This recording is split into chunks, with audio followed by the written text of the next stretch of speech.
நடைமுறை நேயர்களுக்கு வணக்கம். சிறப்பு நேர்காணல் நிகழ்ச்சிக்கு உங்களை வரவேற்பது நான் திலகவதி. தேர்தல் களம் பரபரப்பாகி இருக்கு.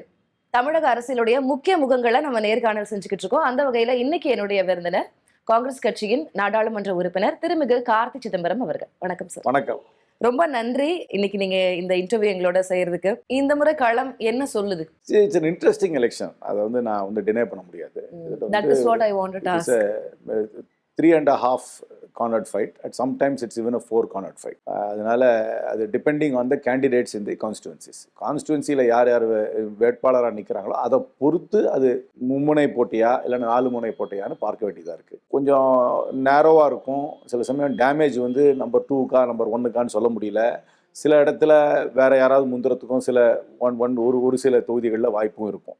அதனால் இது ஒரு இன்ட்ரெஸ்டிங் எலெக்ஷனாக தான் பார்க்குறேன். இதில் வந்து அதான் சொன்னேன், டெஃபினெட்லி 3 கார்னர்ட், சில இடத்துல 4ஆவதும் இருக்கிறதுனால இதை 3.5 கார்னர்டுன்னு நான் சொல்கிறேன்.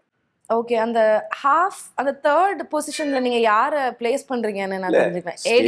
ஸ்டேட் வைஸாக பார்த்தாக்க இன்னைக்கு அந்த விஜயோட கட்சிக்கு 3வது இடம் கொடுப்பேன். ஆனால் நாம் தமிழரை நான் டிஸ்கவுண்ட்டும் பண்ண மாட்டேன். சில பாக்கெட்ஸில் அவங்க வேட்பாளரை பொறுத்து அவங்களும் காம்படேட்டிவாக இருப்பாங்க. சில இடத்துல காம்படேட்டிவ்னா சீட் கன்வர்ஷன் இல்லை, ஓட் ஷேரில் காம்படேட்டிவாக இருக்கும். திமுக காங்கிரஸ் அப்படின்றது பல காலமாக ரொம்ப சக்ஸஸ்ஃபுல்லாக இருந்து கொண்டிருக்கக்கூடிய கூட்டணி.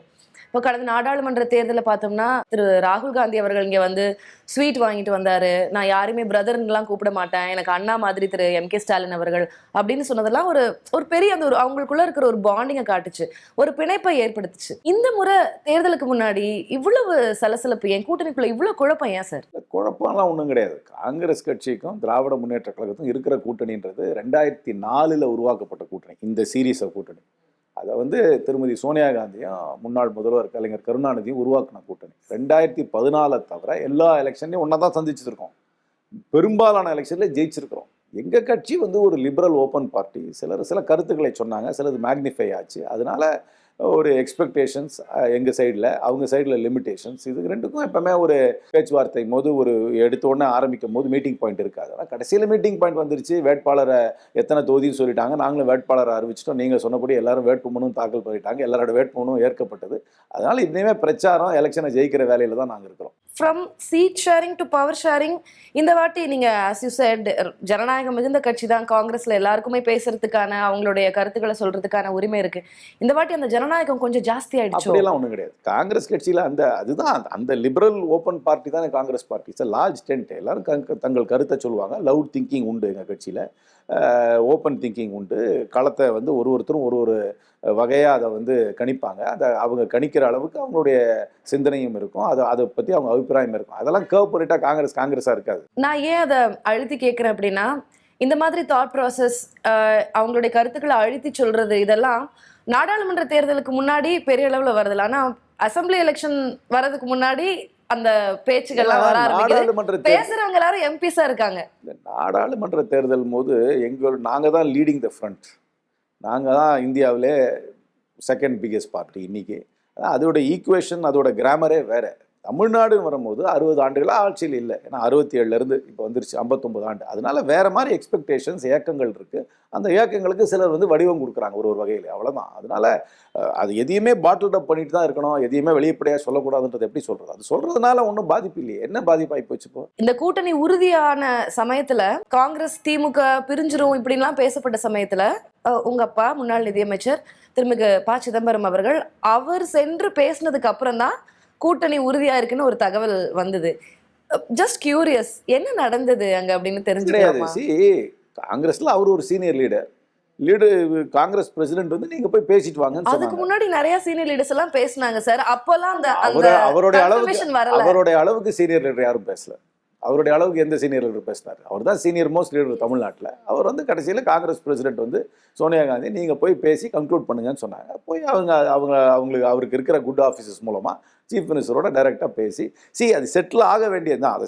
அதை போய் செட்டில் பண்ணார், அவ்வளோதான். ஆட்சியில் பங்கு அப்படின்ற அந்த குரல் இப்போ நீங்கள் உங்க MP எலெக்ஷனுக்கு முன்னாடியே நீங்க அதை பத்தி ரொம்ப ஓப்பனாவே நிறைய இடங்கள்ல சொல்லியிருக்கீங்க. இந்த முறை ஆட்சியில் அதிகாரத்தில் பங்கு அப்படின்னு நோக்கம், காங்கிரஸுடைய நோக்கம் அதுதான் அப்படின்னாலும் இந்த முறை ஜோதிமணி அவர்களாகட்டும், மாணிக்கம் தாகூர் ஆகட்டும், திரு பிரவீன் சக்கரவர்த்தி அவர்களாகட்டும், அவங்க பேசுனதெல்லாம் கொஞ்சம் அழுத்தமான குரலா முன் வச்சுட்டாங்களோ? அவங்க எல்லாருமே are only reflecting the sentiments of the party. அவங்களும் பார்ட்டியில் இருக்காங்க, அவங்களும் பல பேர்கிட்ட பார்ட்டியில் பேசுகிறாங்க, அதனால அந்த சென்டிமெண்ட்டை அவங்க எக்கோ பண்ணுறாங்க. பட் அதுவே ஸ்டிக்கிங் பாயிண்ட் கிடையாது. That is a point. அதுக்கப்புறம் டிஎம்கேஸ் கிளாரிஃபைட் தேர் பொசிஷன், அவர் ரீட்டரேட்டட் தேர் பொசிஷன். எங்களுக்கு நாங்கள் மாநிலத்தில் நாங்கள் வந்து ஆட்சியில் பங்கு கொடுக்க மாட்டோம்னு சொல்லியிருக்காங்க. சரி, okay, we have accepted it. அதை விட்டு போகலாம். இப்போ எலெக்ஷனை முடிப்போம், எலெக்ஷன் முடிச்சு ரிசல்ட் வரட்டும், அதுக்கப்புறம் பார்த்துக்கலாம். இப்போ போய் that is not the issue. இப்போ இன்னைக்கு எங்கே என்ன இஷ்யூ? இப்போ வரைக்கும் கூட பேசுறாங்க சார். ஈவன் ஆஃப்டர் கூட்டணி எல்லாம் உறுதியானதுக்கு அப்புறமும் கூட ஜோதிமணி பேசுறாங்க, பிரவீன் பேசுறாரு. மற்றவங்களுக்குலாம் நான் வந்து கிளாரிஃபை பண்ண முடியாது. நீங்கள் அவங்ககிட்ட தான் போய் கிளாரிஃபிகேஷன். என்னுடைய ஃபோக்கஸ் வந்து 28 வேட்பாளர்களை நிறுத்தியிருக்கிறோம். இந்த 28 வேட்பாளர்களையும் வெற்றி பெற செய்ய வேண்டியது தான் எங்களுடைய பொறுப்பு. அதுதான் என்னுடைய ஃபோக்கஸ். அது அவங்க என்ன சொல்றாங்கன்றத நீங்க அவங்கள தான் கிளாரிஃபை பண்ண சொல்லுங்க. அந்த வகையில திரு ராகுல் காந்தி அவர்கள் இப்போ வரைக்கும் ஒரு ட்வீட் கூட போடல. இந்த வாட்டி அவர் எப்போ பிரச்சாரத்துக்கு வராரு அப்படின்றது தெரியல. இப்போ வரைக்கும் ஒரு ட்வீட் கூட இல்ல. கேண்டிடேட்லாம் அனௌன்ஸ் பண்ணதுக்கு அப்புறமும் கூட. ஏன் சார்? அவர் தானே சிஇசியில் உட்காந்து கேண்டிடேட்லாம் ஃபைனலைஸ் பண்ணாரு. கேண்டிடேட் லிஸ்ட் எல்லாம் வந்துருச்சு, ஏதாவது அனௌன்ஸ் பண்ணணும்ல உங்களுக்கு. ஒரு இன்னைக்கு தானே அவருடைய சமூக வலைதள பக்கத்துல கடந்த நாடாளுமன்ற தேர்தல்ல எவ்வளவு முறை அவரு ஸ்டாலின் அவர்கள் பத்தியும் தமிழ்நாடு பத்தியும் எலெக்ஷன் பத்தியும் போஸ்ட் பண்ணிருக்காருன்னு நாங்க பார்த்தோம். இப்போ வரைக்கும் ஒரு புள்ளி கூட வைக்கல. இன்னைக்கு தானே Assam election, Kerala election, Pondicherry election முடியுது. இன்னும் 2 வாரம் இங்க இருக்குல்ல. அவருடைய பங்களிப்பு இல்லாமையா இருக்கும். காங்கிரஸ் கட்சிக்கு ஒரு மானசீகமாக அவர் தான் தலைவர்ன்றதுல யாருக்கும் எந்த சந்தேகமும் கிடையாது. அது அவர் டெஃபினட்டாக அவரோட பங்களிப்பு இருக்கும். அதனாலதான் உரிமையா கேட்கிறோம். அதனாலதான் கேட்குறோம். அவர் கண்டிப்பாக அவருடைய பங்களிப்பு இருக்கும். அவர் தானே வேட்பாளர்களை எல்லாம் வந்து முடிவு செஞ்சாரு. ஃபீல்ட் ஒர்க்ல இருக்கீங்க நீங்க, உங்களோட கேண்டிடேட்காக பிரச்சாரம் பண்ணிட்டு இருக்கீங்க. காரைக்குடியில சிட்டிங் எம்எல்ஏ அவர் மாங்குடி நிற்கிறாரு. நாம் தமிழர் சீமான் கட்சியின் தலைவராக இருக்கக்கூடியவர், அவர் காரைக்குடியில நேரடியா களம் காண்றார். ஈவன் தாவேக்கால கூட அங்க ஓரளவுக்கு அறிமுகமான பிரபு அவங்கள போட்டிருக்காங்க. அமமுகல நல்ல ஒரு பேர் இருக்கக்கூடிய கேண்டிடேட்ஸும் இருக்காரு. அந்த வகையில 4 முனை போட்டி கொஞ்சம் டஃபா இருக்கும்னு நீங்க நினைக்கலையா? 4 வேட்பாளர் இருக்காங்கன்றது முழுமையா ஏத்துக்கிறேன். அதனாலே டஃபா இருக்கும்லாம் அர்த்தம் கிடையாது. எங்களுக்கு நல்ல வேட்பாளர், உள்ளூர் வேட்பாளர், எளிமையா இருக்கிற வேட்பாளர், அப்புறம் உள்ளாட்சியிலிருந்து படிப்படியா உயர்ந்த வேட்பாளர், சிட்டிங் எம்எல்ஏ, பெரிய கூட்டணி எங்களுக்கு இருக்கு. அதுக்கப்புறம் வந்து அமமுகன்றதை வந்து நான் இன்னைக்கு வந்து அமமுக ஒரு தனி கட்சியாக பார்க்கவே இல்லை. I only seeing it as a vessel of the BJP. அது ஒரு முகமூடி தான். இதுதான் கடைசி எலெக்ஷன் என்னை பொறுத்த வரைக்கும். திரு தினகரன் அவர்களுடைய சொந்த சின்னத்தில் நிற்கிறது. இதுக்கப்புறம் அந்த கட்சியை ஸ்வா பண்ணுறோம் பிஜேபி. அதுக்கப்புறம் மற்ற 2 கட்சி வந்து வாக்கு வாங்குவாங்க. ஆனால் ஜெயிக்கிற அளவுக்குலாம் அவங்களுக்கு வாக்கு கிடையாது. வாக்குகள்ல பிரிப்பாங்க இல்லையா? பிரிப்பாங்க. பிரிக்கிறதால எங்களுக்கு இருக்கு உழுவுன்ற எங்களுடைய வாக்கு வங்கியில் எந்த விதமான சேதாரமும் கிடையாது. எங்கள் வாக்கு வங்கி இருக்கும். அவங்க வந்து மற்ற வாக்கை பிரிக்கலாம். ஆனால் ஒன்று தெளிவாக தெரிஞ்சுங்க, சீமானை பொறுத்த வரைக்கும் 2016 கடலூரில் நின்னார், 2021 திருவொற்றியூரில் நின்னார், இப்போ வந்து 2026 காரைக்குடிக்கு வந்திருக்காரு. ஆனால் அவர் ஒரு எலக்டோரல் டூரிஸ்டாக தான் பார்க்குறேன். அவங்க கட்சியில் நீங்கள் போய் ஒரு அனாலிசிஸ் பண்ணி பாருங்கள். அதே வேட்பாளர் திருப்பி அந்த தொகுதியில் நிற்கவே மாட்டாங்க. ஒரு தேர்தலையும் இன்னொரு வேட்பாளர் வைப்பாங்க. அந்த வேட்பாளருக்கும் அந்த தொகுதிக்கும் எந்த விதமான சம்மந்தமும் இருக்காது. அங்கே வந்து நான் வந்து 2014 எலெக்ஷன் நின்று தோத்தேன் சிவகங்கையில். ஆனால் 2014 அங்கே தானே திருப்பி போனேன். திருப்பி 2019 அங்கே தான் நின்னேன். 2024 அங்கே தான் நின்று 2 தடவையும் ஜெயித்தேன். இவங்கெல்லாம் அப்படி வரவே மாட்டாங்க. அதனால இதை வந்து நான் ஒரு எலக்டோரல் டூரிஸ்டாக தான் பார்க்குறேன். கொஞ்சம் மீடியா ஹைப் இருக்குது. அவருடைய பிராண்ட் ஆஃப் பாலிடிக்ஸ்க்கு ஒரு சப்போர்ட் பேஸ் இருக்குது. ஆனால் அந்த சப்போர்ட் பேஸே வந்து ஒரு வின்னிங் ஓட்டாக மாறாது. அதே மாதிரி தான் அங்கே ஒரு லோக்கல் டாக்டரை நிறுத்தி வச்சுருக்காங்க. அவருக்கு நானே வேடிக்கையாக பேர் வச்சுருக்கேன், ரீல்ஸ் டாக்டர்னு. ஒரு விளம்பர பிரியனாக இருக்கார். அவ்வளோதான் ஒழியா ஒரு எல்லையை தாண்டியெல்லாம் ஒன்றும் ஒரு பெரிய சப்போர்ட்லாம் இல்லை. அது வந்து இந்த சோஷியல் மீடியாவில் அவர் பண்ணுறதுனால அவரை கொஞ்சம் நோட்டீஸ் பண்ணுறாங்க சில இடத்துல. அது ஒன்றும் அவங்களுடைய சோஷியல் பேஸோ அவங்களுடைய பொலிட்டிக்கல் பேஸோ ஒன்றும் ஒரு சீட்டை ஜெயிக்கிற அளவுக்குலாம் கிடையாது. ஓட்டு வாங்குவாங்க, நான் ஏற்றுக்கிறேன். ஓட்டு வாங்கட்டும். டிவிக்கோட ரியல் டெஸ்ட் வந்து இந்த எலெக்ஷனில் ஓட்டு வாங்குறது இல்லை. எலெக்ஷனில் ஓட்டு வாங்கினதுக்கப்புறம் தொடர்ந்து கட்சி நடத்துகிறாங்களான்றதான் டெஸ்ட். அதில் தான் அவங்க வந்து நிற்கிறாங்களா இல்லையான்னு தெரியும். ஏன்னா இது வரைக்கும் அந்த டிவிகே கட்சியில் தலைவராக இருக்கிற திரு நடிகர் விஜய் வந்து எந்த விதமான பப்ளிக் ஆஃபீஸ்க்கு அஸ்பயர் பண்ணுற ஒரு நபருடைய பிஹேவியர் இன்னும் எக்ஸிபிட்டே பண்ணல. ஒரு கட்சி ஆரம்பித்து 2 வருஷம் ஆச்சு. அவர் இது வரைக்கும் எந்த விதமான சிவில் சொசைட்டியோடு இன்ட்ராக்ட் பண்ணதான் நான் பார்க்கல. But the point is what I making is, ஒரு public office, high public office aspire பண்ணுறாரு. சீஃப் மினிஸ்டர் ஆகணும், எடுத்தோடனே சீஃப் மினிஸ்டர் ஆகணும். சரி, எடுத்தோடனே சீஃப் மினிஸ்டர் ஆகணும்னு ஆசைப்படுறவரோட பப்ளிக் பிஹேவியரை பாருங்கள். வெளியே வரதில்லை, ரெக்ளூசிவ் பிஹேவியர். ஒரு பப்ளிக் இன்டெலெக்சுவல்ஸோட இன்ட்ராக்ட் பண்ணதில்லை, மற்ற பொலிட்டிக்கல் லீடர்ஸோட இன்ட்ராக்ட் பண்ணதில்லை. ஒரு எக்ஸ்சேஞ்ச் ஆஃப் வியூஸ் நடந்ததே கிடையாது. அவரோட ஸ்ட்ராட்டஜின்றாங்க. ஒண்ணுமே பண்ணாமல் இருக்கிறது ஸ்ட்ராட்டஜி. அது தமிழ்நாடு அதை ஏற்றுக்கணுமா? எந்த விதமான பப்ளிக் தாட்டும் இல்லாம, எந்த விதமான பப்ளிக் பொசிஷனிங் இல்லாம, எந்த விதமான ஆர்டிகுலேஷனும் இல்லாம மாற்றம்னு சொல்றீங்களே, எதை மாற்ற போறீங்க? சரி மாற்றம் ஒத்துக்கிறேன். இந்த 2 கட்சியோட நீங்க வந்து மாற்றம் ஒரு வித்தியாசமான அரசியல் கொடுக்க போறீங்க. சரி 3 விஷயம் சொல்லுங்க, என்னென்ன மாத்த போறீங்க? கல்விக் கொள்கையை மாத்த போறீங்களா? இல்லைனாக்கா என்ன வந்து பொது சுகாதாரத்தை மாற்ற போறீங்களா? இல்லை காவல்துறையுடைய ஃபங்க்ஷனிங்கை மாற்ற போறீங்களா? இப்போ 9 முறை தேர்தலில் போட்டியிட்ட செங்கோட்டையனை கொண்டு வந்து உங்கள் கட்சியில் வந்து நீங்கள் மாற்றம் கொண்டு வர போறீங்களா? ஜேசிடி பிரபாகரனை கொண்டு வந்து உங்கள் கட்சியில் மாற்றம் கொண்டு வர போறீங்களா? இங்கே இருக்க யாரோ ஒரு பாபுன்னு ஒருத்தர் இருக்கார் நார்த் மெட்ராஸில், அவரை கொண்டு வந்து நீங்கள் மாற்றம் கொண்டு வர போறீங்களா? What change are you going to bring? இது என்ன? இது வந்து என்ன ஒரு ஒரு ஒரு completely new slate of candidates, new genre of candidates வந்திருக்காங்க. அவர் போய் ஒரு ரிட்டையர்டு ஒரு ப்ரொஃபஸர், ரிட்டையர்ட் சமூக ஆவலர்கள், ஒரு திங்கர்ஸாக வந்திருக்காங்க. அந்த மாதிரி ஒண்ணுமே கிடையாது. இவ்வளவு விமர்சனம் வைக்கிற அந்த தாவைக்கோட தான், அந்த தாவைக்க தலைவர் விஜயோட தான் காங்கிரஸ் போயிரும்னு பேச்சுவார்த்தை எல்லாம் நடந்தது. நான் சொன்னேனே, எங்க கட்சியில பல பேர் third level second level leaders எல்லாம் பேசினாங்கன்ற தகவல் இருக்கு. திங்கிங் இருக்க தான் செய்யுங்க. அங்க ஓபன் பார்ட்டில லவுட் திங்கிங் இருக்க தான் செய்யும். ஆனா கடைசியில அபிஷியல் பொசிஷன் தான் அபிஷியல் பொசிஷன். நான் என்ன சொல்றேன்னா, மாற்றம் வேண்டாம்லாம் சொல்ல, மாற்றம் வேண்டும் சொல்பவர்கள் என்ன மாற்றம்ன்றதை சொல்லணும். சும்மா வந்து கூட்டத்தில் வந்துட்டு எழுதி கொடுத்தது மட்டும் படிச்சுட்டு போயிட்டா அதை ரசிக்கிறதுக்கு சிலர் இருக்கலாம். ஆனா யாழ்ந்து சிந்திச்சு புரியுது. இவ்வளவு கிளாரிட்டி இருக்கிற காங்கிரஸ் கட்சியினுடைய கேடர்ஸா வந்து அங்க போகணும்னு யோசிச்சாங்க. எனக்கு இருக்கிற கிளாரிட்டி எல்லாருக்கும் இல்லைன்னு சொல்லிக்க வேண்டியதான் காங்கிரஸ்லயே. ஆமா, நான் சொல்ற ஆர்டிகுலேஷன் மற்றவங்களுக்கு இல்லாம போயிருக்கலாம்ல. நான் திங்க் பண்ற ப்ராசஸ் அவங்க திங்க் பண்ணாம பண்ணிடலாம். நான் ஒன்றும் இந்த கட்சியை ஒன்றும் உதாசீனப்படுத்தல, இந்த கட்சிக்கு இருக்கிற எனர்ஜியை உதாசீனப்படுத்தல. இதுக்கு என்ன ஃபோக்கஸ் தான் கேட்கறேன். இதுக்கு ஃபோக்கஸ் இருக்கா? இது 2 வருஷமா செயல்பட்டு, நேற்று ஆரம்பிச்ச கட்சி கிடையாது, 2 வருஷமா ஆரம்பிக்கப்பட்ட கட்சி. ஏன் திரு விஜய் அவர்கள் 2 வருஷத்துக்கு முன்னாடி கட்சி ஆரம்பிச்சாரு. டிஎம்கே ஏடிஎம்கே வேண்டாம், அதை தவிர இருக்கிற அத்தனை அரசியல் கட்சி தலைவர்களையும் போய் நேரில் பார்த்துருக்கலாமே. எத்தனையோ மூத்த அரசியல் கட்சி தலைவர் இருக்காங்க, யாரையா ஒருத்தர் போய் நேரில் பார்த்துருக்காரா? அப்படி இருக்கிற விஜய் இப்போ ரீசெண்டா நெல்லை மேடையில பேசும்போது சொல்றாரு, உண்மையான காங்கிரஸ் கட்சியே நம்ம கிட்ட தான் இருக்கு அப்படின்றாரு. அது போக கல்லாப்பெட்டி கூட்டணி சில பல கோடிகளை கொடுத்து தமிழக காங்கிரஸை விலைக்கு வாங்கிட்டாங்கன்னு சொல்றாரு. அதை சப்ஸ்டான்ஷியேட் பண்ண சொல்லுங்க. எதுக்காக தமிழக காங்கிரஸை அவர் போக் பண்றாரு நீங்க நினைக்கிறீங்க? அந்த ஏதாவது ஒரு ஓட் பேங்க் தனக்கு பக்கம், ஏதாவது ஒரு கமிட்டட் மற்ற ஓட் பேங்கா வந்து அவர் வந்து கொஞ்சம் வந்து ஸ்கிராச் பண்ணலாமான்னு பாக்குறாரு ஒழிய, சப்ஸ்டான்சி விட்டுருங்க, காங்கிரஸை விட்டுருங்க, அவருடைய ஸ்பீச்சை விட்டுருங்க. சப்ஸ்டான்டிவ் சேஞ்ச் என்ன? விஜய் சொல்ற சப்ஸ்டான்டிவ் சேஞ்ச் என்ன? தமிழ்நாட்டுக்கு மாற்றம் வேண்டும். நிறைய பேர் நீங்க வாய்ப்பு கொடுத்து பார்த்தாதான் எங்களுக்கு தெரியும் சொல்றாங்க. வாய்ப்பு கொடுத்து எதுக்கு? என்ன பண்ண போறோம்னு சொல்லணும்ல, ஒரு ஆல்டர்னேட்டிவ் அஜெண்டா வைக்கணும்ல. ஆல்டர்னேட்டிவ் அஜெண்டாவே இல்லாம, ஸ்பெசிபிக்ஸே இல்லாம, ஒரு பப்ளிக் பர்சோனா வந்து இவ்வளவு ரெக்ளூசிவா இருக்கிற, சட்டம் ஒழுங்கு கெட்டு போச்சு, ஊழல் இருக்கு, நாங்க வந்து அதெல்லாம் ஒழிப்போம்ன்றாரு. 8ஆம் கிளாஸ்ல பேச்சு போட்டியில பேசுற மாதிரி எல்லாரும் பேசுவாங்க. மதர்வுட் அண்ட் ஆப்பிள் பைன்னு சொல்லுவாங்க. இது மதரோட ஆப்பிள் பை சொல்றவங்கள யாருமே வந்து கோச்சிக்க முடியாது. நான் சட்டம் ஒழுங்கா சரி பண்ண போறேன், நான் வந்து ஊழலற்ற ஆட்சி கொடுக்க போறேன் சொல்றது அவ்வளவுதான். So how? சரி, இப்போ என்ன இது? இப்போ வந்து எந்த சிஸ்டத்தை மாற்ற போறாரு, எதை மூட போறாரு, எதை புதுசா திறக்க போறாரு, யாரை வச்சு பண்ண போறாரு? பெஞ்ச் ஸ்ட்ரென்த் என்ன? திமுக தலைவர் முதலமைச்சருமான மு க ஸ்டாலின் அவர்கள் குறித்து நீங்க ரீசெண்டா ஒரு ANI பேட்டியில பேசியிருந்தீங்க. அவருக்கு உங்களுக்குமான ஈக்குவேஷன் எப்படி சார்? அவர் ரொம்ப அட்மையர் பண்ணி தான் பேசியிருந்தீங்க. What is the equation between you two? I have a good personal equation with the Chief Minister of Tamil Nadu. நல்ல உறவு எனக்கு. அவர் மேலே நான் மரியாதை வச்சுருக்கேன். நீங்கள் அவருடைய ஜேர்னியை பார்க்கணும். ஜேர்னி ஆஃப் பாலிடிக்ஸ் வந்து it's something must be admired. கட்சியில் சேர்ந்தார், அது ஒரு ஃபாஸ்ட் ட்ராக் பண்ணியிருக்கலாம் அவருடைய க்ரோத். ஆனால் அது ஒரு slow and steady growth. Organisation மூலமாக, அதுக்கப்புறம் கட்சியில் வந்து சட்டமன்ற உறுப்பினராக, அதுக்கப்புறம் வந்து ஒரு மேயராக, அதுக்கப்புறம் அமைச்சராக, அதுக்கப்புறம் துணை முதலமைச்சராக, அதுக்கப்புறம் முதலமைச்சர். அதனால் ஸ்ட்ரகிள், எலெக்ஷன் ஜெயிச்சு எலெக்ஷன் தோத்து வேட்பாளராக இருந்து அமைப்பை நடத்தி வந்திருக்காரு. அதாவது நான் அட்மையர் பண்ணுறேன். அதுக்கப்புறம் லாஸ்ட் 10 இயர்ஸ் எடுத்திங்கன்னா, அவர் யாராவது எங்கேயாவது ஒன்று ஒரு அன்பார்லிமெண்ட்ரி வேர்ட் இல்லை யாரையாவது ஒரு கொச்சையாக பேசி யாரையாவது விமர்சனம் செஞ்சுருக்காருன்னு பார்த்தா இருக்கவே இருக்காது. நீங்கள் மற்றபடி நீங்கள் டிஎம்கே எந்த விமர்சனம்னா செய்யுங்க. ஆனால் திரு ஸ்டாலினோட பப்ளிக் பிஹேவியரை நீங்கள் குறை சொல்லவே முடியாது. 10 வருஷத்துக்கு is acted, is a perfect gentleman ஸ்டேட்ஸ்மேனாக இருந்திருக்காரு. நானே நேற்று கூட ஒரு மீட்டிங்கில் பேசினேன். எங்க ஒரு ஸ்கூல் பஸ்ஸுக்கு வந்து ஒரு டிரைவரை எடுத்தோம்னா ஒரு 4 கேள்வி கேட்க மாட்டோம். ஸ்கூல் பஸ் டிரைவரை, இவருக்கு வந்து லைசன்ஸ் இருக்கா, பஸ் ஓட்டுறதுக்கு இவருக்கு தெரியுமா, எக்ஸ்பீரியன்ஸ் இருக்கு, குழந்தைங்க கிட்ட நல்லா பழகுவாரா, ரேஷா ஓட்ட மாட்டாரா, 100 கேட்போம். ஆனால் நான் ஒரு கட்சி ஆரம்பிப்பேன், எந்த விதமான பப்ளிக் இன்ட்ராக்ஷனும் எனக்கு இருக்காது, பப்ளிக் டிஸ்கோர்ஸ் இருக்காது, பப்ளிக் ஆர்டிகுலேஷன் இருக்காது. ஆனால் நான் வந்து முதலமைச்சர் ஆகணும். இது என்ன கதையாக இருக்குது? நான் என்னை வச்சு ஒரு படம் எடுத்து உடனே ஹீரோவாக போடுனா என்ன இருக்குது? எனக்கு ஒரு ஸ்க்ரீன் டெஸ்ட் பண்ண மாட்டிங்களா? எனக்கு நடிக்க தெரியுமான்னு பார்க்க மாட்டிங்களா?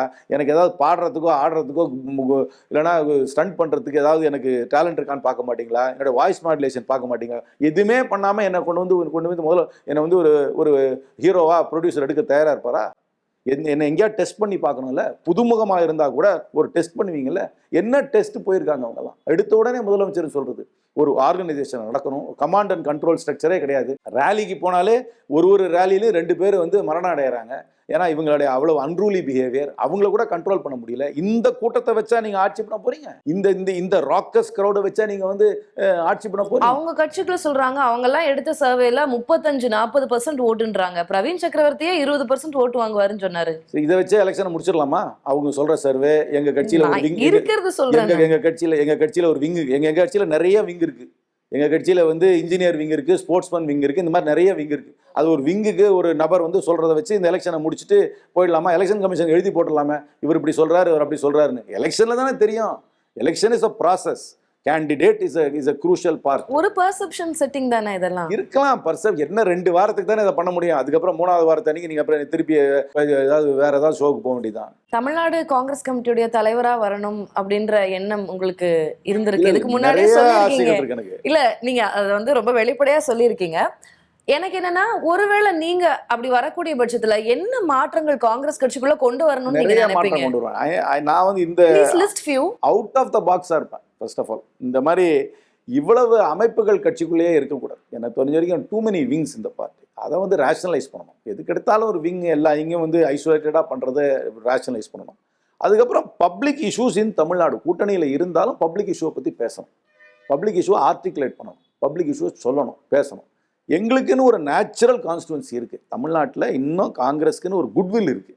அந்த குட்வில், அதுக்கப்புறம் பாரம்பரியமாக காங்கிரஸ் கட்சியில் இருந்தவர்கள் நிறைய பேர் ஒதுங்கி இருக்காங்க. அவங்களெல்லாம் ஒருங்கிணைக்கணும். அப்புறம் யங்கர் ஜெனரேஷன் அட்ராக்ட் பண்ணுற அளவுக்கு ஃபியூச்சரிஸ்டிக்காக ஆஸ்பிரேஷனல் நீட்ஸுக்கு அட்ரஸ் பண்ணணும்.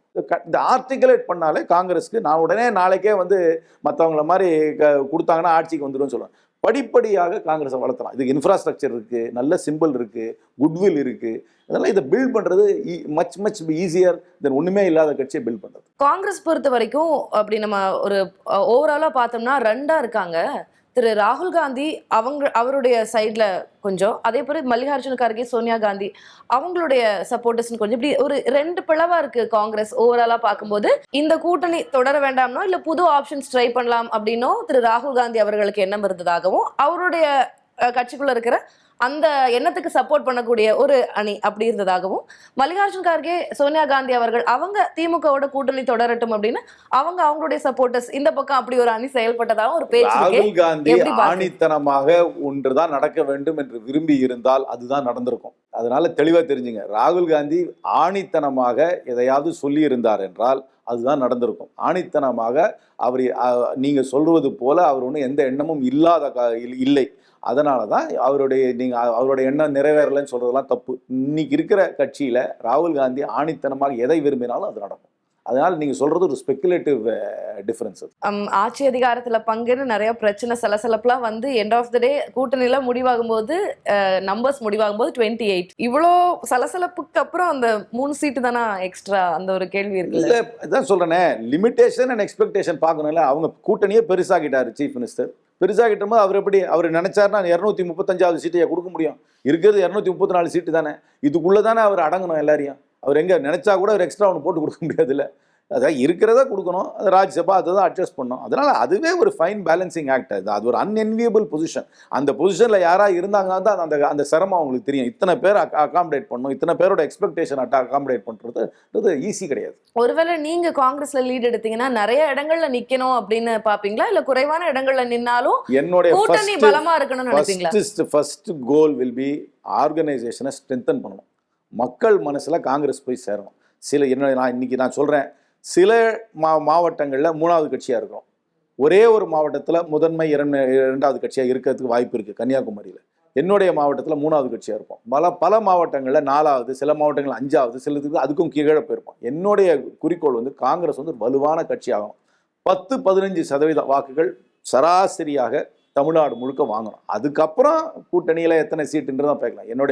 எனக்கு அந்த வாய்ப்பு வந்தால் ஃபஸ்ட்டு ஃபோக்கஸ் வந்து ஆர்கனைசேஷன், செகண்ட் ஃபோக்கஸ் வந்து மக்கள் மனதில் இடம் பிடிப்பது. அதுக்கப்புறம் தானாக நடக்கிறதுலாம் நடக்கும். சார், இப்போ பீகார் எலெக்ஷனில் ஆர்ஜேடிக்கு எதிராகவே காங்கிரஸ் கண்டெஸ்ட் பண்ணாங்க. இப்போ புதுச்சேரியில் கூட அது எப்படி அதை ஃப்ரெண்ட்லியா பார்ப்பாங்க? மக்கள் மத்தியில இவங்களுக்குள்ள ஒரு இணக்கம் இல்ல அப்படின்ற ஒரு பெர்செப்ஷன் பாண்டிச்சேரியோட வந்துராதா? எலெக்ஷன் கிராமரே வேறங்க. அது ஒரு 30 தொகுதி இருக்கிற சின்ன சின்ன வார்டு எலெக்ஷன் இல்ல மாதிரி. தமிழ்நாட்டு மக்கள் பாக்குறாங்கல்ல, உங்களுக்கு அந்த பெர்செப்ஷன் அப்படி செட் எனக்கு ஆகும்ல தெரிஞ்சல, கேக்குறேன். நான் 3 நாளா நானும் சுத்திட்டு இருக்கேன். யாரும் என்ன நிறுத்தி பாண்டிச்சேரியில நடக்குதுன்னு கேட்கவும் இல்லை, மற்ற ஸ்டேட்ல நடக்குதுன்னு கேளு. இங்க வந்து எலெக்ஷன்ன்றது அந்தந்த ஸ்டேட்ல நடக்கிற இலக்கணம் தான். பக்கத்து ஸ்டேட்ல இன்ஃப்ளூயன்ஸே ஆகாது. அப்படி பார்த்தா கேரளாவில் ஜெயிக்க போறோம், அதனாலே காங்கிரஸ் இங்க வந்து முதன்மை கட்சி ஆயிடுன்னு சொல்ல முடியுமா?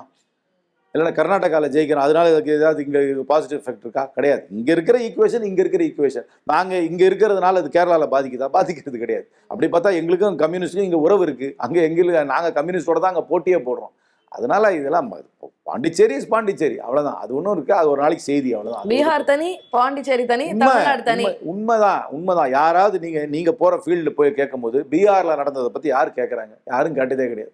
பீகாரில் யாராவது தமிழ்நாட்டில் நடக்குதுன்னு இப்போ யோசிச்சு தான் அங்கே வாக்களிச்சாங்களா? கிடையவே கிடையாது. நான் தான் சொல்கிறேனே, நம்ம ஊர் இந்தியாவில் தேர்தல்ன்றது டென்னிஸ் மேட்ச் மாதிரி.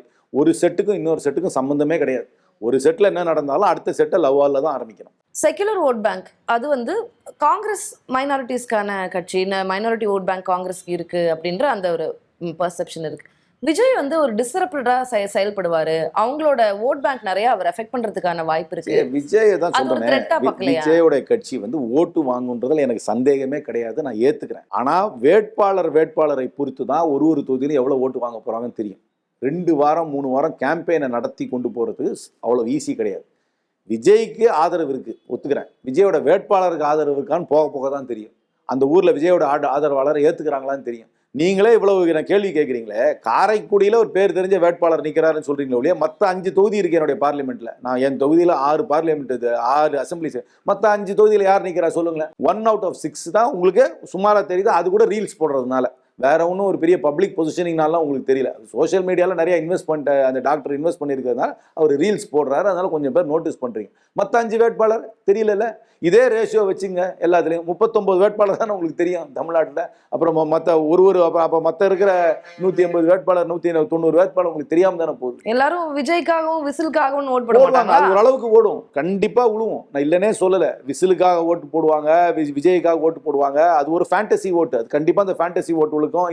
இன்ஸ்டாகிராம் பிரைவேட் அக்கௌண்ட் ஓட்டு கண்டிப்பாக விழுவும். நான் இல்லைன்னே சொல்லலை. அதுக்குன்னே ஒரு செக்மெண்ட் வச்சிருக்கேன். கேண்டிடேட் எந்த வேல்யூமே ஆட் பண்ணாமல் வெறும் இந்த கட்சி தலைவர் சின்னத்தை மட்டும் ஜெயிக்க முடியாது. 4 ஃபேக்டர் இருக்கு எலெக்ஷன் ஜெயிக்கணும்னா. ஃபர்ஸ்ட் அலையன்ஸுக்கு தனி மரியாதை உண்டு தமிழ்நாட்டில். இங்கே நீங்கள் தெளிவாக தெரிஞ்சுங்க.